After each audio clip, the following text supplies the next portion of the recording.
అంతా అయిపోయింది. అయితే వీటి కంట్రోలర్ బాగా సెట్ చేశాం కానీ వీటికి రివర్స్ కి సపోర్ట్ ఇవ్వట్లేదు. సో ఇది మోటార్ కొద్దిగా హెవీ కాబట్టి అందుకని మనం ఏం చేస్తున్నాం అంటే మాన్యువల్ గా మన దగ్గర ఉన్న కంట్రోలర్ యూస్ చేస్తా ఉన్నాము.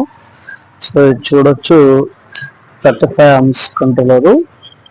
సో వీటికి అన్ని పిన్స్ సిస్టమ్ వస్తుంది. సో పిన్స్ అన్ని వేసాము. సో ఇట్లా డివైడ్ ఉన్నాయి. Throttle set, high brake, lock set, reverse, తర్వాత ఎల్ఈడి డిస్ప్లేకి ఈ రెండు వచ్చేసి మనకు రిమోట్ ఆప్షన్ పెట్టుకోవాలనుకుంటే రిమోట్ ఆప్షన్ కూడా పెట్టుకోవచ్చు. సో ఇవన్నీ అయిపోయినాయి. అయితే కనెక్షన్ ఇచ్చేస్తా ఉన్నాం. కనెక్షన్ ఇచ్చేసి ఇప్పుడు జస్ట్ ఒకసారి ఆన్ చేసి ట్రైల్ చేసిన తర్వాత దీన్ని వాటర్ చేసుకొని కస్టమర్ డెలివరీ ఇవ్వడం జరుగుతుంది. దీని కంట్రోలర్ మార్చాం కదండి, కంట్రోలర్ మార్చేసాము. సో ఇప్పుడు రైలుకి వెళ్తున్నామండి. సో చూడొచ్చు ఫ్రంట్ వెళ్తా ఉంది, సో బ్యాక్ కూడా వెళ్తుంది. సో మీకు ఎలా కావాలంటే అలా మూవింగ్ చేసుకోవచ్చు దీన్ని. సో దీనికి డబుల్ డిస్క్ ఉంటుంది కాబట్టి ఇక్కడ టెన్షన్ తీసుకోవాల్సిన పని లేదు. పడతామేమో, ఇబ్బంది పడతామేమో అన్నట్టుగా ఏమో అవసరం లేదండి. హ్యాపీగా ముందుకు వెళ్తుంది. మనకు కావాలంటే రిటర్న్ వెనక్కి కూడా వెళ్తుంది. సో హ్యాండిక్యాప్ వాళ్ళు దిగి మరలా ఏజ్ పర్సన్ కానీ హ్యాండిక్యాప్స్ వాళ్ళు కానీ దిగి మరలా దీన్ని త్రో చేయాలి అన్న ఆలోచన అవసరం లేదు. హ్యాపీగా ఆరాంగా దీంతో రెండు కాలు ఇక్కడ పెట్టేసుకొని ఆరాంగా వెనక్కి వెళ్ళొచ్చు. మనము ముందుకు కూడా వెళ్ళొచ్చు అండి దీంట్లో. సో ఇక్కడ మనకు ఒక బటన్ ఇస్తాడు. సో ఈ బటన్ ఏంటంటే మనకు రివర్స్, దీన్ని ప్రెస్ చేసి పట్టుకొని రైలు దిగితే వెనక్కి వెళ్ళిపోతుంది. సో నార్మల్గా రైలు దిగితే ముందుకు వెళ్ళిపోతుంది. సో ఇంకా యాజ్ ఇట్ ఈజ్ మనకి సెటప్ అంతా ఎలాగైతే ఉంటుందో అలాగే ఉంటుందండి.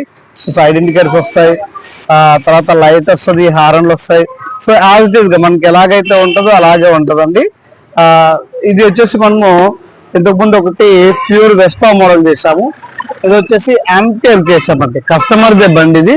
సో కస్టమర్ బండే కస్టమర్ కావాలనుకుని చెప్పాడు, అందుకనే కస్టమర్ బండిని మనము ఇలా చేయడం జరిగింది.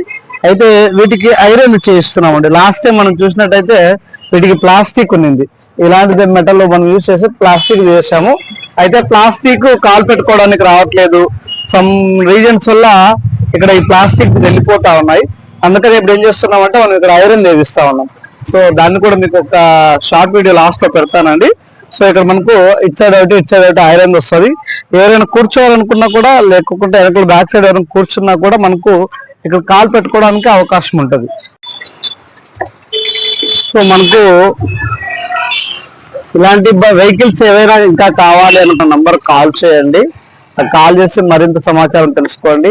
ఇలాంటి వీడియోలు మరిన్ని మీకు ఇది ఉపయోగకరంగా ఉన్నట్టయితే లైక్ చేయండి, షేర్ చేయండి, సబ్స్క్రైబ్ చేయండి. Thank you.